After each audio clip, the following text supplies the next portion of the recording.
اور جب میں نے حواریوں کی طرف حکم بھیجا کہ مجھ پر اور میرے پیغمبر پر ایمان لاؤ، وہ کہنے لگے کہ پروردگار ہم ایمان لائے، تو شاہد رہی ہو کہ ہم فرما بردار ہیں۔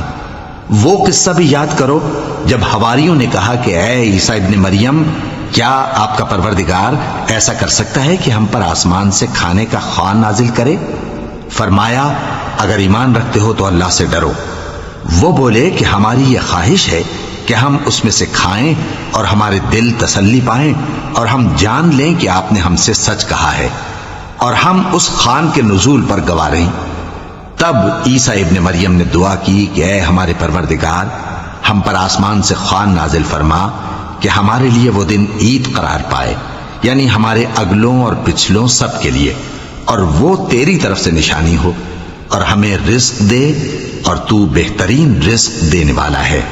اللہ نے فرمایا میں تم پر ضرور خوان نازل فرماؤں گا، مگر جو اس کے بعد تم میں سے کفر کرے گا اسے ایسا عذاب دوں گا کہ اہل عالم میں کسی کو ایسا عذاب نہ دوں گا۔ اور اس وقت کو بھی یاد رکھو جب اللہ فرمائے گا کہ اے عیسیٰ ابن مریم، کیا تم نے لوگوں سے کہا تھا کہ اللہ کے سوا مجھے اور میری والدہ کو معبود مقرر کرو؟ وہ کہیں گے کہ تو پاک ہے، مجھے کب شایع تھا کہ میں ایسی بات کہتا جس کا مجھے کچھ حق نہیں؟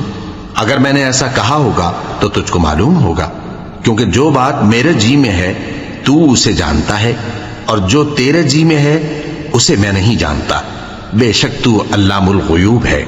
میں نے ان سے کچھ نہیں کہا بجز اس کے جس کا تو نے مجھے حکم دیا، وہ یہ کہ تم اللہ کی عبادت کرو جو میرا اور تمہارا سب کا پروردگار ہے، اور جب تک میں ان میں رہا ان کے حالات کی خبر رکھتا رہا۔ پھر جب تو نے مجھے دنیا سے اٹھا لیا تو ہی ان کا نگراں تھا، اور تو ہر چیز سے خبردار ہے۔ اگر تو ان کو عذاب دے تو یہ تیرے بندے ہیں، اور اگر انہیں بخش دے تو تیری مہربانی، اس لیے کہ تو ہی غالب ہے، حکمت والا ہے۔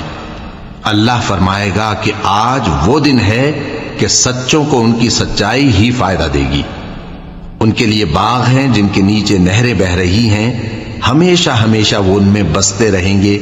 اللہ ان سے خوش ہے اور وہ اللہ سے خوش ہیں، یہی بڑی کامیابی ہے۔ آسمان اور زمین اور جو کچھ ان دونوں میں ہے سب پر اللہ ہی کی بادشاہی ہے، اور وہ ہر چیز پر قادر ہے۔